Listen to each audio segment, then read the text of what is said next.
The moment you open a book, something tiny and remarkable begins. Your breath eases, your eyes fall into the rhythm of lines, and the world outside the page blurs a little. You feel it like a settling, an almost physical rearrangement, as if a silent internal switch had been flipped. That sensation is not only poetic, it is a doorway into very real changes inside your skull.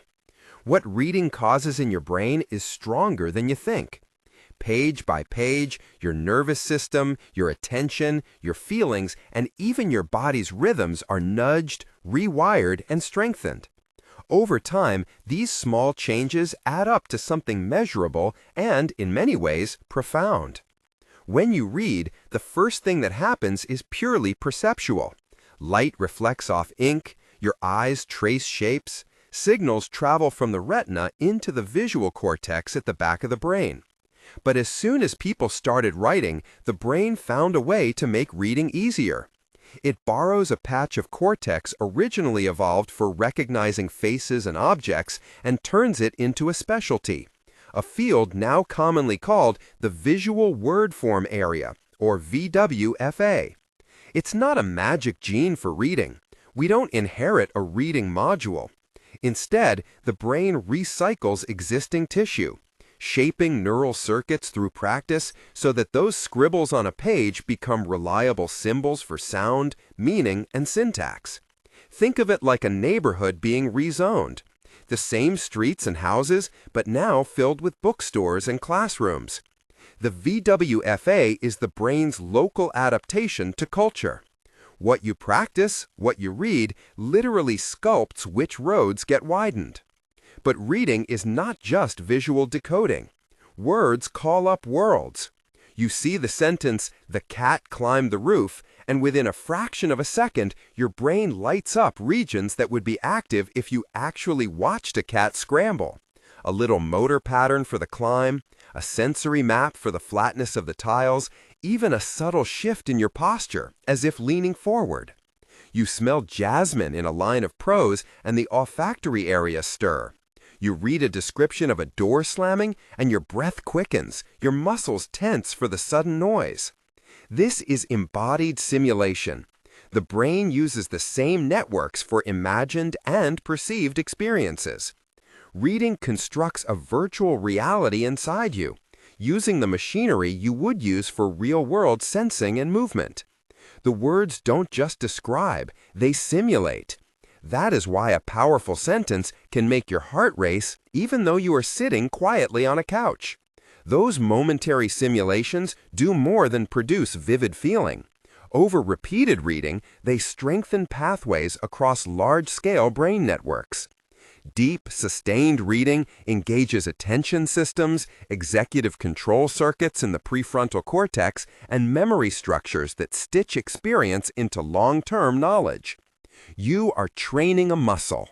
The act of following a narrator, holding characters and plot lines in mind, resisting distractions, and returning your attention to a paragraph, all of this cultivates sustained focus, the capacity to maintain mental effort across time. In contrast, the quick, fragmentary habits encouraged by many digital environments, swiping, skimming, jumping from headline to headline, tend to keep attention in a hyper-alert, shallow state. Research suggests that long-form reading increases connectivity between prefrontal control regions and sensory networks, making it easier to sustain concentration. It's not a magic cure for scattered attention, but it is practice that builds the neural scaffolding required for deeper focus. Reading also reaches inward, affecting physiology in surprising ways. When you lose yourself in a good book, your breathing often synchronizes with the rhythm of the prose. Your heart rate can slow. Nervous system measures associated with stress, like certain stress hormones, tend to reduce during calm, immersive reading.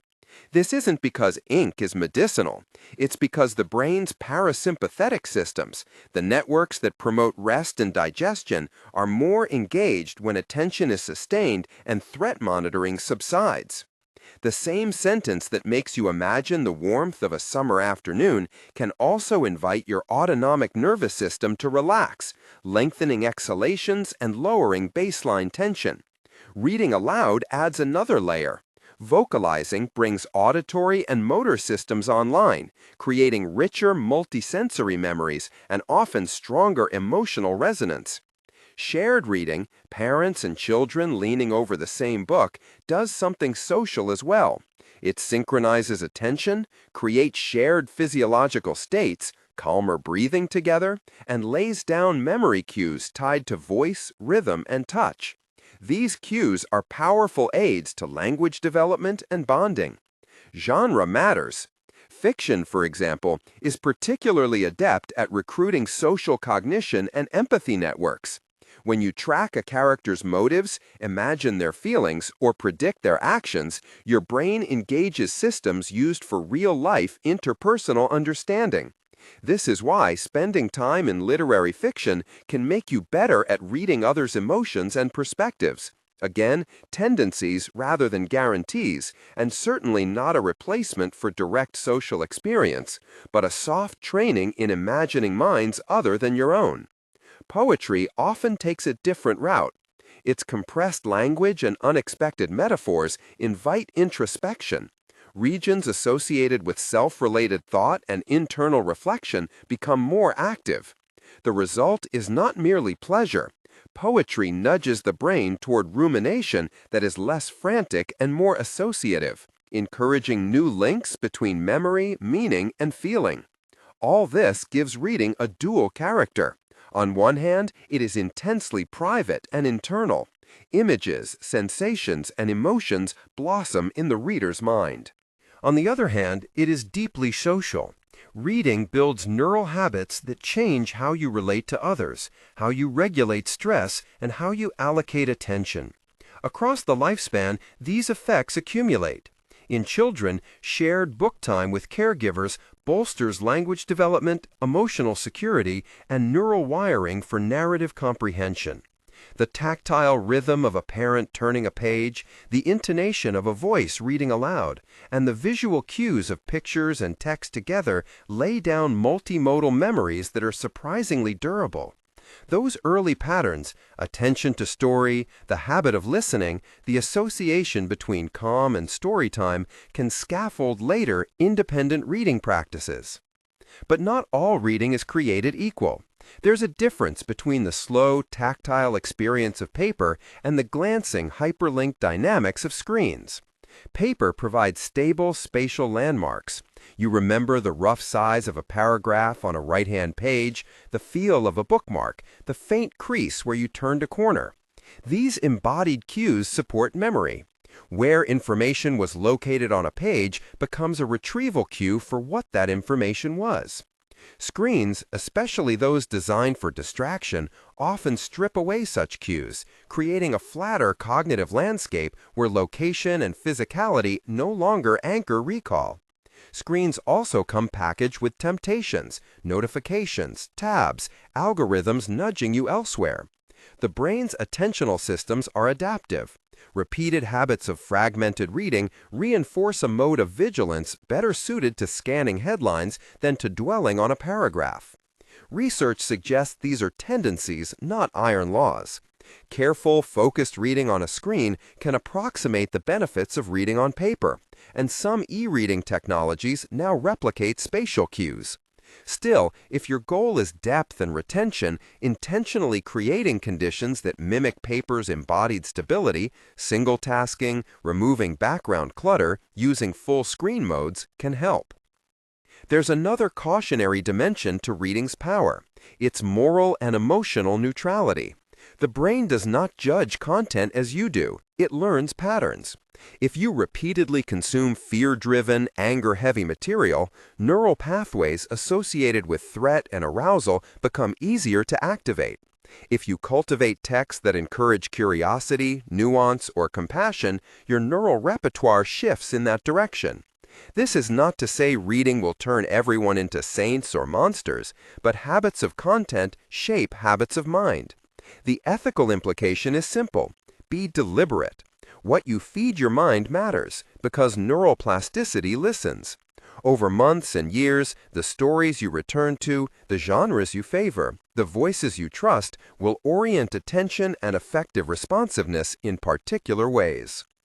Reading has therapeutic potentials too, when used thoughtfully. For adults, reading aloud can deepen comprehension and retention. It forces a different tempo and engages additional networks. Shared reading multiplies effect. Two brains attuned to the same sentence can find their physiological rhythms nudge toward synchrony. Breathing together, smiles arriving in tandem, attention echoed. It's a primitive but potent social glue. There is also a real pragmatic side to all of this. Attention in modern life is a scarce resource. The more practice you give sustained reading, the more you build the capacity to resist habitual distraction. You don't need to become ascetic, you need rhythm. Try this practice. Set aside 20 minutes tonight for deep reading. No tabs, no phone nearby, soft light, a physical page if possible. Read without planning to summarize. Let sentences slow you down. Notice your breathing as you read. Notice how your body responds to sensory imagery. After 20 minutes, jot one sentence about what you noticed. Over weeks, this small habit can increase the ease with which you sink into longer texts. There are practical techniques that make deep reading more likely to stick. First, choose material that genuinely interests you. Curiosity is oxygen for attention. Second, regulate your environment. Minimize notifications and visual clutter, assign a consistent place and time, and use a tactile object, the weight of a book, the texture of a cover, as an anchor. Third, combine silent and aloud reading. Reading a passage aloud once and then returning to it silently can produce stronger encoding. Fourth, reread strategically. Visit passages that felt meaningful and see what resonates now. Fifth, diversify genres. Fiction to practice empathy, poetry for introspective linking, nonfiction to build conceptual scaffolding. Remember, the brain is neutral. It will mirror the patterns you feed it. Consuming sensational, fear-based content primes threat responses. Reading nuanced, curiosity-driven material primes inquiry and calm. That's not to moralize reading choices, but to offer a simple lever. Deliberate selection shapes neural habits over time. Let's be clear about the science. Many of these claims are built on converging lines of evidence. Neuroimaging studies showing overlapping activation between perception and reading, behavioral studies linking reading practice to improved sustained attention, physiological research documenting lowered stress markers during soothing reading. Where direct causality is hard to prove, patterns are consistent enough to support cautious confidence. Reading is not a panacea, and it is not a medical intervention that guarantees healing. It is an accessible, low-cost activity that recruits powerful neural mechanisms with broad influences on attention, emotion, social cognition, and bodily regulation. What does this mean for everyday life? It means that the ordinary act of opening a book is an ordinary act of self-change. It means your reading habits are a form of training. Page by page, you are shaping what you notice, how you feel, and how resiliently you can attend. It means the stories and ideas you return to will gently bias your brain towards certain responses. That's why small, deliberate practices add up. 10 minutes a day of focused reading is not trivial. Over months, it becomes a new baseline of attention and empathy. Some people worry that this view turns books into tools and life into utility. That would miss something essential. The wonder of reading is both practical and poetic. The brain's capacity to simulate, to repurpose tissue into cultural tools, and to synchronize body and mind is a kind of marvel. It allows us to travel without moving, to feel without contact, and to learn the contours of other minds. The fact that these processes are measurable does not make them less intimate. It makes them more wondrous. Knowing that a sentence can calm your heart or that a plot can train your attention adds to our appreciation of reading, not detract from it. If you love reading, save this video or check the pinned reading list for a few thoughtful starters. Try to pick one book that stretches your usual tastes and one poem to read aloud. Keep it small and joyful. To close, reading is a quiet, cumulative architect of mind. Each page is a small act of neural reconfiguration. The VWFA, newly minted by literacy, the sensory and motor systems that simulate a garden scent or a climb across tiles, the prefrontal circuits that learn to hold attention, and the autonomic rhythms that settle into calm, all of these testify that reading reaches deeper into the body and brain than the marks on a page would suggest. There is a humility to this power. The brain does not force change overnight. It accumulates it patiently in the margins. A paragraph a day, a new idea remembered, a different angle taken. That accumulation is surprisingly strong. Tonight, try a 20-minute deep reading session. Notice your breathing, notice how your mind settles, notice if stripes of feeling move differently. Over time, you may discover that those black marks have been quietly rebuilding you. The thing they have built is more than story. It is a new habit of attention, empathy, and calm.